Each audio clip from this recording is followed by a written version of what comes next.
One or the other. I'm good. Y'all good? Yeah, that's all I've got for unless it doesn't happen. Man. Yeah. Oh, boys, we do it every single week. If you're watching us on upload right about now and you're not watching our live shows, you should, all right? We're live Monday through Thursday, 8 o'clock to 10 o'clock here on the network. We got Week 11 final thoughts for you guys tonight. Starting out there in Lubbock, 11 a.m. local kick. I'm very, very confused and perplexed by this Vegas gambling line, to be honest with you. I do not think Texas Tech is almost 11 points better than this BYU football team. I believe in this BYU football team for one simple fact. I think they got the better quarterback. I think they have a freshman quarterback that is better than the veteran on the other side. However, Texas Tech is the better all-around football team, as would the roster acquisitions portray. I mentioned that I had some feelings changed about this game, and exactly what I mean by this is I think BYU and Texas Tech have a potential advantage in this game. I think Texas Tech has a potential advantage with the pace that they play with on offense. I think BYU has an advantage with the physicality that they play with and being a bigger roster than Texas Tech is. And with that being said, I don't think that you're going to see a balancing of powers in this one where like one quarter it's going to be the physicality that dominates and the next one it's going to be the pace and like they just kind of flip-flop.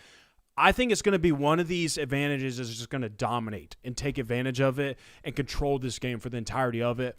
And because of that, I think whoever comes out on top of this game is going to do so in dominant fashion. If Texas Tech's pace on offense is the one that prevails, I think it's just going to be a 20-point win or something along the lines of that. If BYU is just more physical and they play harder than Texas Tech does this weekend, I think you're going to see them win a game in the fashion of 31-17. It'll feel dominant, maybe 14 points, but it'll feel dominant. That's how I feel about this game.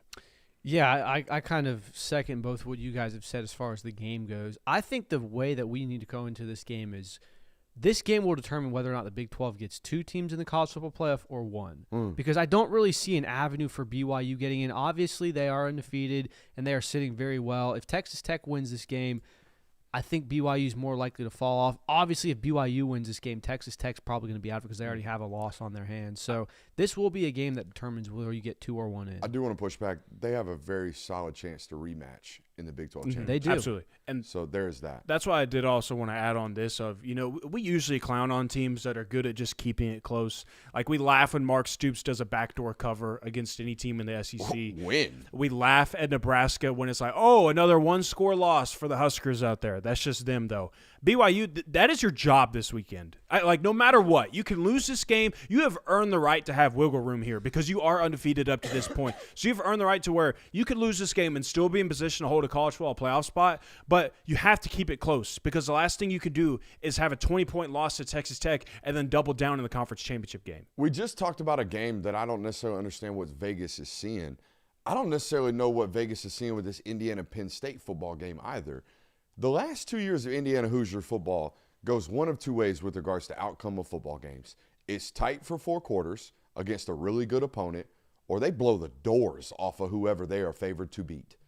14.5 points is not a average margin of victory for Indiana against games like this. If Indiana wins this game, they're going to roll, in my opinion. And that's what I would be paying attention to in this football game. And it's weird because we know what the offense is with Penn State right now, but defensively it hasn't been great either. Usually what you can count on for Penn State is no matter what, they're going to be really good defensively, one of the best in the conference. Hasn't exactly been that for them. Jim Knowles, in his defense, he got really complicated defense, and it takes 3 years to be good at it, which is kind of malpractice, if you ask me.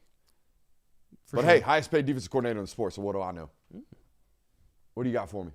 Yeah, I think that moving on to this Oregon-Iowa game, I never would have thought that at this point in the season we would be talking about, hey, Oregon's kind of in a do-or-die situation here, and 10-2 still will get into playoffs. There will be a lot of 10-2 teams in the playoffs this year. I don't know if Oregon's one of them, especially if the losses are to Iowa and Indiana. There's not enough meat on this bone for them. There's not enough quality wins on their schedule. Now, Washington and USC down the road might help them out a bit, but the fact that they are the lowest-ranked one-loss team in the Power Four, not inside the ACC right now, tells me that the committee does not think very highly of them, and a loss would put them in a bad situation. So that leads me to how does Oregon find a way to win this football game? In my opinion, it's being patient. Like, stop. Don't go in there hunting death blows. Like, don't go in there hunting kill shots. Right. They are a defense in Iowa that will allow you to methodically move the football if you're patient and disciplined enough to do so. But if you're out here trying to hunt kill shots all the time, you're going to be in inefficient downs over and over again. 2nd and 11 will not win today, all right, against Iowa. All right, so you got to be very, very efficient, living in positive downs, being willing to be disciplined. It's almost akin to what, this is going to sound silly, but the lessons that they had to teach Pat Mahomes when he got really, really hot and teams started playing too high against him and just making him walk, and he would ultimately turn the football over because he was trying to drive it down the field. Can't be doing that this weekend. Got to be patient and got to be willing to play a body blow style of football against Iowa because you're better than them. So just stand in front of them and body blow them for 4 quarters. You'll knock them out.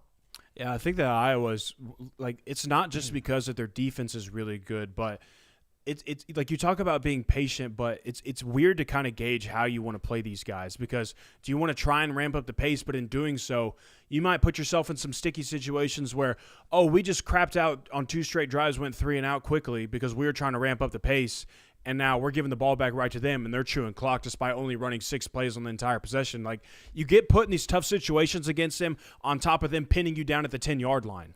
I know we got a local hour to talk about this game, but I wanted to get this into these final thoughts as well. Time of possession, that Georgia-Mississippi State game is huge. Yeah. If Mississippi State stacks multiple 3-and-outs in a row, they're going to get walked up off the field. So you got to be very, very careful about that one in that football game as well. I want to move on to Texas A&M at Missouri.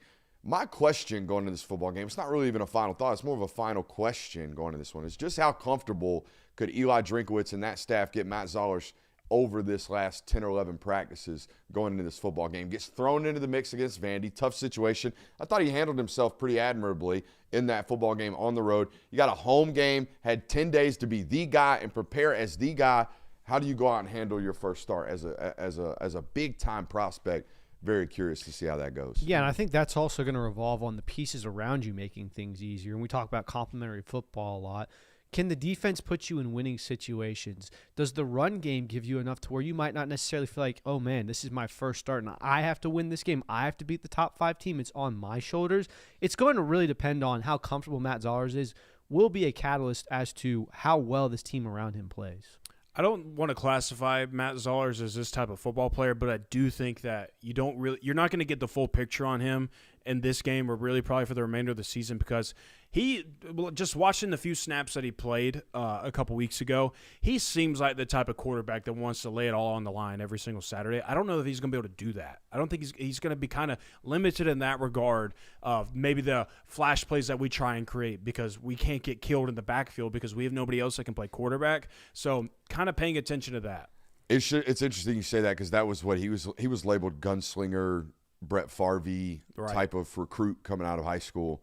So, yeah, I'm glad you picked that up on his play style because that's exactly how he's been labeled, particularly as a risk taker with the football and with his body. Can't be doing that, though. You're right. You're it. This is all we got left. We're going to be out here Syracusing it moving forward, which brings me to my next point.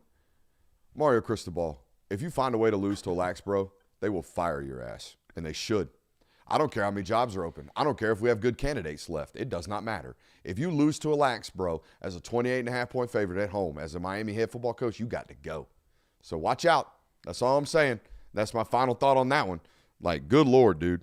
Vandy having to prepare for a real coordinator this week is something to pay attention to. A real offensive coordinator that is not just going to RPO, and maybe they do. Maybe they line up and play the same offense. Maybe Derek Nix is a Hugh Freeze clone. I highly doubt it. It's not only in this football game that we don't know what the opposing coordinator is or what he's going to be. We don't know what Derek Nix is going to call if we're Vandy's defensive coordinator. It's not only that. It's also the fact that we absolutely, for a fact, kind of knew what Hugh Freeze was, right? So that dichotomy of we have a complete unknown and we had a guy that had terrible, terrible tendencies as a play caller, something I'm paying attention to in that football game. I don't think that the Alabama program or Alabama fans need to be told this, but I'm going to do it anyways because I think it's worth throwing out there of please don't get fooled by these last 3 games, these last 3 conference games, I should say. Oklahoma, you're very well aware of. They're a ranked team. You've had that one circled. They got you last year. Like, you're going to be well prepared for that one. But don't just sleep against LSU and think that you can do so against Auburn, two really good defensive teams that can make things really interesting against you rather quickly. And for who knows, might hand you a second loss. Like, don't do that again this year. Don't have one of these games pop up on you, Kalen DeBoer. Just close out the season. Just be a closer. I've got 2 points, and I think we can close the National Hour on this, about this football game that make me believe it's not going to be that one, Jonathan. It's not going to be LSU upsetting this football team. It is such a good specific matchup for Alabama. What does Alabama's offense struggle with? They struggle with speed rush, and they struggle with consistently running the football. We looked it up today. LSU 51st against the run, so right in the middle of the pack. That's bottom end in terms of SEC defenses. 64th in the country in sacks. They're not really getting after the quarterback, and they're doing it with a push-the-pocket method, all right, and 110th in TFLs. Those stats right there tell me they are not, and the film tell me they are not LSU standard great on the defensive line. All right, what does Alabama's defense struggle with? They struggle with consistently stopping the run. They're great in pass defense. LSU does not have a running game on the offensive side of the football. This is such a good stylistic matchup for this Alabama football team. They should handle business, and I think they will this weekend. So too. All right, we have a whole nother hour Super coming up. Chubs. Hey, we'll take a quick minute to give a shout out to our friends over at Sleeper. What a great time to be here on this network this year, but also a great time to be with our friends over at Sleeper. Go over to Sleeper today, the #1 place for daily fantasy and prop plays. Sleeper Picks is a real money product that connects friends over picks. Choose 2 to 8 of your favorite players from pregame, live, or even across different sports. Pick more than or less than the predicted stats.